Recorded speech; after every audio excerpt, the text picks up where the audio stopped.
नमस्कार दोस्तों, कैसे हैं आप सब? अभी कुछ ही दिनों पहले मुझे नर्मदा स्नान का मौका मिला। हम लोग नर्मदा स्नान के लिए जबलपुर गए।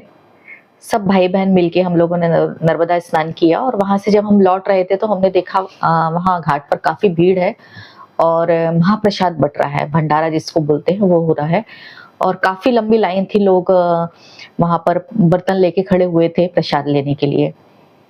तो मेरे साथ मेरी भाभी की हाउस हेल्पर भी थी। वो बोलने लगी, दीदी हम लोग भी लेकर आते हैं वहाँ से, आप लोग आगे बढ़िए। थोड़ी देर के बाद में जब वो आई तो खाली हाथ थी। हमने उसको पूछा, अरे तुमको मिला नहीं? तो बोलने लगी, नहीं वहाँ लोग बहुत झगड़ रहे हैं और बहुत लंबी लाइन है और लेने नहीं दे रहे हैं।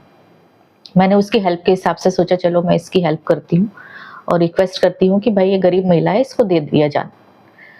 जब मैं वहाँ गई लेने के लिए तो वहाँ पे मैंने देखा काफ़ी अच्छे घरों के लोग वहाँ खड़े हुए थे। अच्छी घरों की महिलाएँ, अच्छे घर के पुरुष वहाँ बच्चे वहाँ खड़े होकर और झगड़ा कर रहे थे महाप्रसाद लेने के लिए।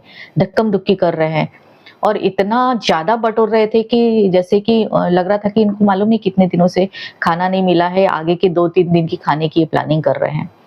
उनकी सोच देखकर मुझे ऐसा लगा कि हमारे देश में आज भी फ्री का लोगों को कितना चाव है, फ्री में कुछ भी मिल जाए तो ऐसा भागेंगे, ऐसा तूफान मचाएँगे कि ऐसा लगता है कि उनके पास खाने के लिए पैसा ही नहीं है। और शायद इन्हीं उनका जो व्यवहार है, यही उनका जो एटीट्यूड है देश के लोगों का, इसी के कारण हमारी सरकारें भी फ्री की योजनाएँ बनाकर चलती हैं, वोट बैंक बनाने के लिए। क्योंकि उनको कमजोरी मालूम है हमारे देश के लोगों की कि कितना भी पैसे वाला रहेगा, फ्री में कुछ मिलेगा तो वो तुरंत भागेगा लेने के लिए। मतलब उनकी सोच को देख के मुझे तरस आ रहा था कि गरीब लोग तो छोड़ दो, जिनके पास खाने को नहीं है, वो तो छोड़ दो। जो अच्छे घरों के लोग थे वो भी वहां जाकर और झगड़ रहे और इतना भर भर कर ले रहे हैं, ऐसा लग रहा था 2-3 दिन की खाने की तैयारी वो अपनी कर रहे हैं। तो मुझे इतना दुःख हुआ, ऐसा लगा कि हम लोग कब इस मनोदशा से बाहर निकलेंगे?